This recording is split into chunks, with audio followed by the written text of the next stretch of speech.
In the far future, humanity had reached the stars. They traveled across galaxies, built great stations in orbit of glowing planets, and formed alliances with many different species. One of these great stations was known as Orion 3, a shining hub of knowledge, diplomacy, and discovery. Here, scientists and ambassadors gathered from many worlds, hoping to learn, trade, and solve the mysteries of the universe together. Among the many officers who served on Orion 3, there was a man named Commander Ryan Hale. He was respected, calm, and efficient. Others admired him for his discipline and his steady decision-making. When problems arose, Ryan was the one who found solutions. Yet nobody truly knew him. He lived with quiet routines: wake, work, organize missions, review reports, sleep. His life was neat, structured, and controlled. But inside him was a quiet emptiness, like a room locked away with no light inside. Ryan did not speak about it to anyone. He did not know what caused it. He only knew that sometimes when he was alone, he felt as if he was missing something important, something he had never named, never found, and never understood. He believed that this was simply life, that some people were born with a space inside them that nothing could fill. But everything changed the day Alara arrived. The arrival Alara came from a world named Kavara, a planet known for peaceful culture, soft oceans, and floating cities. Her people looked similar to humans in many ways, but their eyes carried patterns of shifting light, like galaxies reflected in calm water. They were known to be gentle thinkers, deep feelers, and careful observers of emotion. However, something terrible had begun happening to her world. A strange cosmic phenomenon called the Silent Pulse had appeared. It was not a weapon. It was not an enemy ship. It was a wave, silent, invisible, and unstoppable. And wherever it passed, it erased emotional memory. The people who were touched by the pulse could still speak, walk, work, and breathe. But their hearts no longer remembered love, joy, fear, hope, loyalty, or attachment. They lived like shadows of themselves. Alara came to seek help. She stepped off her transport vessel, carrying nothing but a glowing data crystal, and the quiet determination of someone who had seen her world slowly fade. When she walked through the arrival gate, many looked at her with curiosity, but she did not react. Her mind was focused, her mission clear. Commander Ryan Hale was assigned to escort her. Their first meeting, Ryan greeted her in one of the meeting chambers. It was a calm room, shaped with clean glass and soft blue lights. A holographic star map floated above the center table, showing the galaxy's network of worlds and paths. Ryan spoke with his usual steady voice. "Welcome to Orion 3. I am Commander Hale. I will assist you during your stay." Alara studied his face for a long moment before answering. Her voice was soft but strong beneath the softness. "Thank you. I am Alara of Kavara. I came here because your people feel things with a strength we no longer remember. I believe you can help us save what we are losing."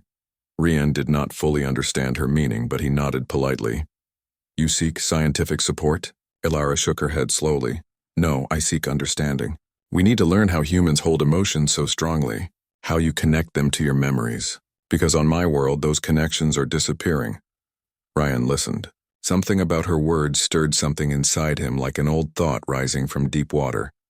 He had always been controlled, calm, and silent. But something about Alara's sadness made him feel something stir, like his heart was responding before his mind understood why. Days of learning over the next several days. Ryan accompanied Alara across the station. They visited laboratories, archives, cultural centers, and memory research wings. They spoke to scientists, historians, and psychologists. Alara listened carefully, recording everything with deep patience. Ryan noticed something interesting about her. While she studied the science of memory and emotion, she paid even more attention to how people express those emotions. She watched how humans smiled at each other, how they laughed, how they comforted someone who was tired, how one person's sadness could make another's voice soften. She was documenting not just human knowledge, but the human heart. One evening, as the station entered its artificial night cycle, Ryan found Alara standing in the observatory deck, a large room with crystal windows that opened into endless stars. The galaxy outside glowed like a river of fireflies floating in darkness. Ryan stood beside her. "You have been learning a lot," he said quietly. Alara nodded. "I have learned facts. I have recorded structures of the human brain. I've studied cultural psychology. But that is not enough. "What are you missing?" he asked. She turned toward him, her galaxy-filled eyes reflecting starlight. "I am missing why you care about each other, why you remember with such emotion, why the idea of losing a memory hurts you. My people used to understand.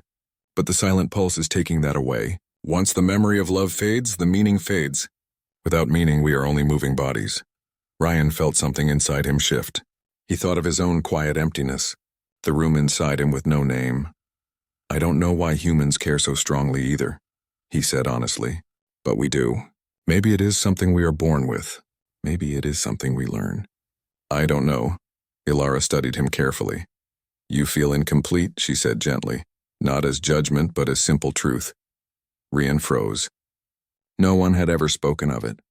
No one had even noticed. "How did you know?" he asked quietly. Ilara looked back to the stars. "Because I feel the same. My world is fading and I do not know how to stop it. I carry questions that I cannot answer alone." Then she turned to him again and said words he would remember for the rest of his life. "Maybe I am the question your life kept asking." Ryan felt his heartbeat slow, then deepen, like something was unlocking inside him. "And maybe," he replied, voice quiet but clear, "I am the answer you needed." They did not speak again for a while. They simply stood beside each other, watching the stars pass beyond the station's glass.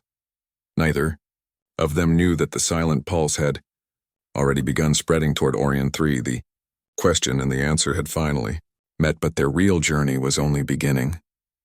Life on Orion 3 continued with its usual calm rhythm.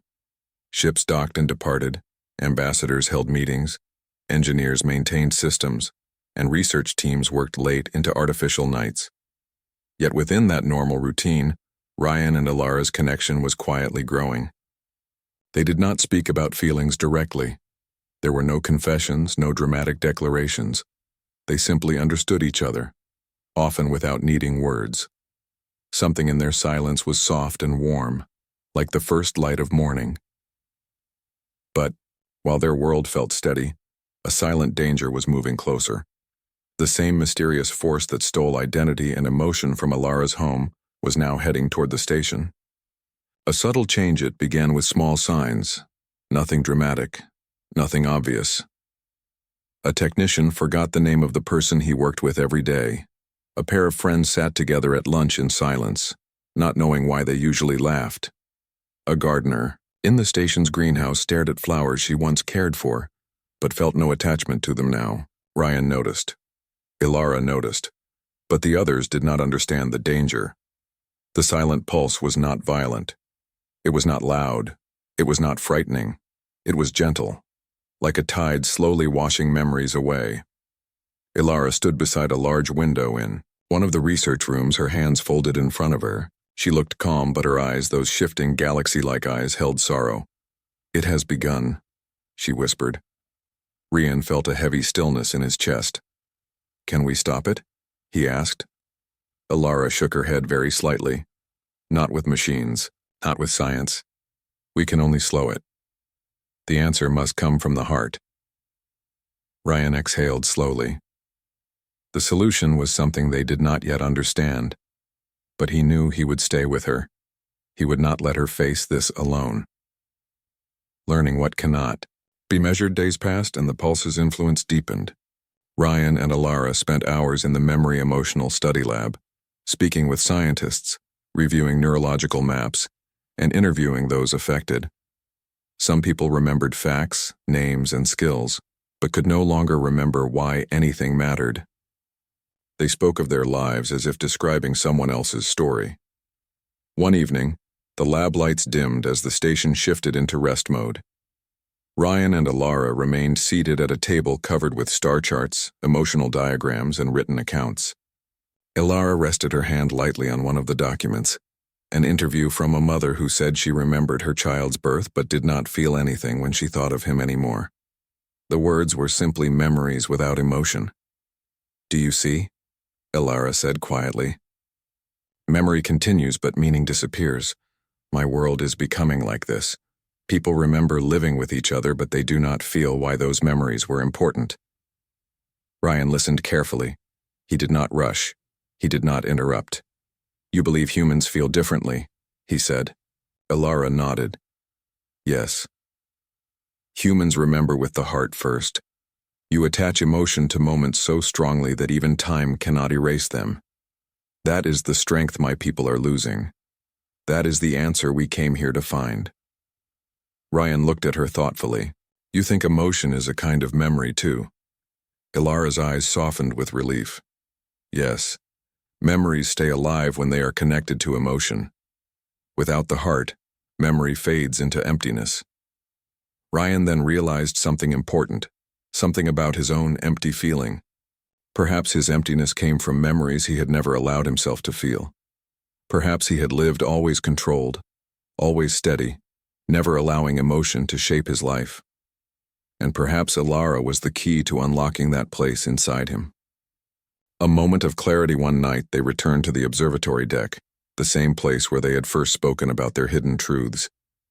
The stars glowed in endless patterns. The universe felt vast and silent, yet alive. Ilara stood close beside him, her presence calm and warm. Ryan, she said softly, the silent pulse is not only my world's problem anymore. It touches this station now. The memories that have meaning must be strengthened before they fade. Ryan looked at her, seeing not her mission, not her sadness, but her humanity within her alien form. How do we strengthen meaning? He asked. Ilara did not answer right away. She took a slow breath. We remember together. We speak our truths. We share what we fear, what we desire, what we hope for. We remind the memory why it matters. Ryan understood. For the first time, truly. He had spent his life avoiding emotion, believing it made one weak or unstable. But now he saw the opposite. Emotion gave memory its power. Emotion made life real. He turned slightly toward her. Ilara, he said softly, I think I understand something now. The emptiness I carried, it was the absence of meaning. Not because meaning was missing, but because I never allowed myself to feel it. Ilara's eyes shimmered like constellations reflecting water. You have been waiting, she whispered, for something to wake your heart. Yes, Ryan said. And you did. There was no dramatic touch, no romantic gesture, just understanding, deep, quiet, real. The silent pulse reaches. Orion 3. That same night, the pulse reached its first strong wave across the station. Lights flickered. Air systems paused for a moment, and many people in the station suddenly felt a distant emptiness, as if they had forgotten something important, but could not recall what it was. Ryan and Ilara rushed to the central hub, where scientists were monitoring the pulse's readings. The screen showed a slow but steady increase in its emotional nullifying effect. The station director stood before them, serious but composed. We will lose ourselves, she said simply, if we do not find a solution soon. Ilara stepped forward. The answer is not in machines or medicine, it is in meaning. The only way to resist the pulse is to strengthen emotional memory. Humans have something powerful, your bonds. You must remember what matters, feel it, hold it, pass it to others. Ryan stood beside her, strong, steady, determined, not just as an officer, but as someone whose heart had awakened. We do not fight this with force, he said. We fight it with connection. The others listened. Something inside them stirred. Not a dramatic awakening, but a soft one, like a candle being lit in a dark room. A new understanding, in the days that followed, Ryan and Ilara began guiding people in simple yet deeply meaningful ways, encouraging them to speak of memories they treasured, helping them describe what certain people meant to them, teaching them to feel before they explain. It spread slowly at first, then steadily, like warmth returning to cold spaces. The answer was not to resist the pulse with strength. The answer was to feel more strongly than the pulse could erase. And at the center of that effort was Ryan and Ilara, he who had lived with an unanswered question, she who had come searching for the answer. They were finding it together. But the next wave of the silent pulse was approaching, stronger than the first, and it would test everything they had learned. The silent pulse had grown stronger. Orion 3, once calm and orderly, now felt tension in the air. Crew members walked with hesitant steps. Conversations started and stopped mid-sentence. People who had always laughed freely now stared at each other in confusion, forgetting why they used to smile. The station seemed haunted not by a monster, but by its own fading memories. Ryan Hale stood in the observation deck beside Alara, both staring at the vast galaxy outside. The stars glittered, beautiful and eternal, yet even their light seemed fragile in the face of the invisible threat moving toward them. Alara's hands rested lightly on the table in front of them. She spoke softly, but her voice carried a sense of urgency. "We have slowed it, but the pulse will test us all soon. The next wave is strong, stronger than anything we've faced. If we fail, it will take more than memory. It will take identity." Ryan nodded. For the first time, he did not feel fear in the usual sense. He felt responsibility, and he knew exactly what he must do. "We face it together," he said. "Not with shields, not with weapons. We face it with our hearts, with connection, with everything that makes us human." Alara looked at him, eyes shimmering with faint light. "Are you ready, Ryan?" He smiled softly. "I have been waiting for this, and I've been waiting for you." Preparing the heart's defense, in the next hours, Ryan and Alara worked tirelessly. They gathered everyone in the station's main dome, a large open area designed for assemblies, with transparent walls showing the endless stars. The plan was simple yet profound. Human emotion would fight the pulse. People would speak from the heart. They would share memories, joy, sadness, hope. They would remember why life mattered, and in doing so, reinforce the bonds that the pulse could not touch. Ryan addressed the crowd first. His voice was steady, calm, and strong, the voice of someone who believed. "Everyone," he began, "we face something unseen, something that tries to erase who we are, one memory at a time. But here is what. It cannot erase our love for each other, our hope for tomorrow, our courage in the face of the unknown. It cannot erase what we choose to feel. It cannot erase the human heart." There was silence. People looked at him uncertainly, unsure how words alone could stop a force they could not see. Alara stepped forward next. "Share your stories. Speak of your joys, your fears, the moments that made you who you are. Do not hide your heart. Let your heart speak for you. Let it fight." And then it began. The wave arrives. A hum filled the station. Lights flickered. The pulse had arrived. Some felt it immediately. Cold emptiness creeping into their minds, shadows brushing against their memories. Crew members stopped in their tracks. Some forgot a task mid-step. Some could not recall the face of someone they had loved for years. Ryan and Alara did not falter. Together they moved among the people. They held hands, they spoke softly. They reminded each person of what mattered most. "Remember," Ryan said to a young engineer, "the first time you built a ship that could survive a solar storm. How did it feel to succeed?" The young engineer blinked. Then he remembered. The pride, the joy, the thrill. He clutched his chest. I remember," he whispered. Alara knelt beside a biologist who had forgotten the smile of her child. "Close your eyes," she said gently. "Feel the warmth of the first laugh you ever heard. Let it live in you. Let it shine." The biologist did as she said, and slowly, a tear formed. She remembered. She felt love again. The pulse tried to push it away, but the human heart fought back. All across the station, similar moments happened. People shared, people remembered, people felt, and every memory strengthened the invisible shield around them. The pulse met resistance unlike anything it had ever encountered. The turning point even. As the station rallied, the pulse was not done. Its waves struck harder, reaching the deepest corners of the mind. Some people could not remember their names. Some could not recall how to smile. Some could not even remember why they were alive. Ilara felt her own memories trembling. She felt the pulse touching the edges of her identity. If it reached her fully, she would forget everything, her mission, her people, her purpose. Rian grabbed her hands. "Do not fight it alone," he said. "We fight together. You are not alone." She looked into his eyes, and for the first time, she truly saw him, not just as a commander, not just as a human, but as someone who had been waiting for the right moment to act. "And you," she whispered, "you are stronger than you know." Ryan smiled faintly. "We are stronger together." He held her hands and led her to the center of the dome. Around them, the people of the station had formed a circle, linking hands, speaking truths, sharing memories.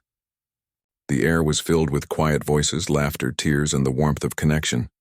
And then Ryan did something unexpected. He began to speak, not to the crowd, not to the scientists, but to Ilara. "Do you remember?" he said softly. "The first time we spoke here? In this observatory, looking at the stars?" She nodded, eyes wide. "I do." "I told you I felt something missing," he said. "I never knew what it was until you arrived. You were the question my life kept asking, and now I see it clearly.